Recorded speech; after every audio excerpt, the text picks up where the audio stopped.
Кутмандуу күнүңөр менен урматтуу көрөрмандар, бүгүн бизге келген көп суроолордун бирөөсүн тандап, кыска жана нуска жооп алып берүүгө аракет кылабыз. Коногубуз болсо гинеколог эндокринолог Айпери Соорбекова. А биздин сурообуз болсо, кош бойлуу айымдар кандай учурларда сөзсүз түрдө өзүнүн учоттогу гинекологуна барышы керек?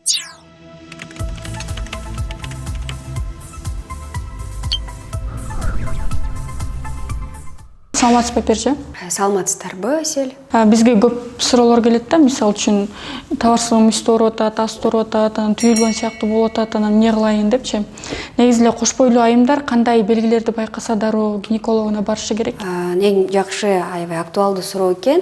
Кош бойлуу айымдар чоң баштапкы жумалыктарда жана чоң сурок болуп калган учурларда болуп эки бөлүнөт. Эгерде кичинекей сурокто кан келсе жана ичиңиз ооруса, бул учурда сөзсүз түрдө дарыгериңизге кайрылышыңыз керек. Көпчүлүк учурда телефондон жазып же убакытты күтүп, мында убакыт коротпош керек. Эгер кан келген учур болсо, дене табыңыз көтөрүлсө жана ичиңиз табарсык тарап өзгөчө ооруп баштаса, кичине жумалыкта сөзсүз дарыгерге кайрылуу керек. Ал эми чоң жумалыктарда болсо, эгерде кан кетсе, суу кетсе, дене табыңыз көтөрүлсө, андан сырткары билесиздер, баягы преэклампсия деген бар. Ошол диагнозду колуңузда, бутуңузда, жалпы денеңизде шишик пайда болсо, башыңыз аябай катуу ооруп, токтотулбаган, көңүлүңүз айланып, кускуңуз келсе, жана судороги деп коет. Ошол учурда андан сырткары көз алдыңызда зренияда нарушение болсо, сөзсүз түрдө дарыгерге барып кайрылуу керек. Дагы айтып кетчү нерсе, бир сутка ичинде балаңыздын кыймылдабаганын байкабай баштасаңыз, чоң сурокто бул баланын кыймылдоосу 16-18 жумалыктан баштап билинет. Көбүнчө эң жакшы билингени бул 24 жумадан ары. Ошол учурларда балаңыздын кыймылдаганын бир сутка билбей калсаңыз, барып УЗИден өтүп же дарыгериңизге учоттогу барып кайрылып коюш керек.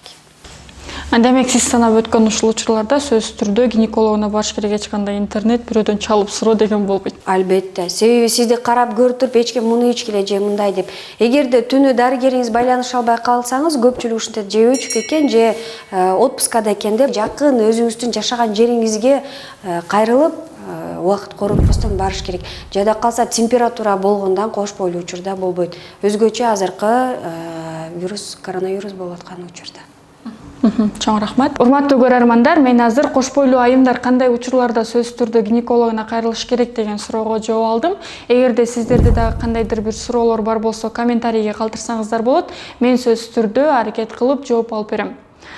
Саламатта калгыла, эч качан оорубагыла.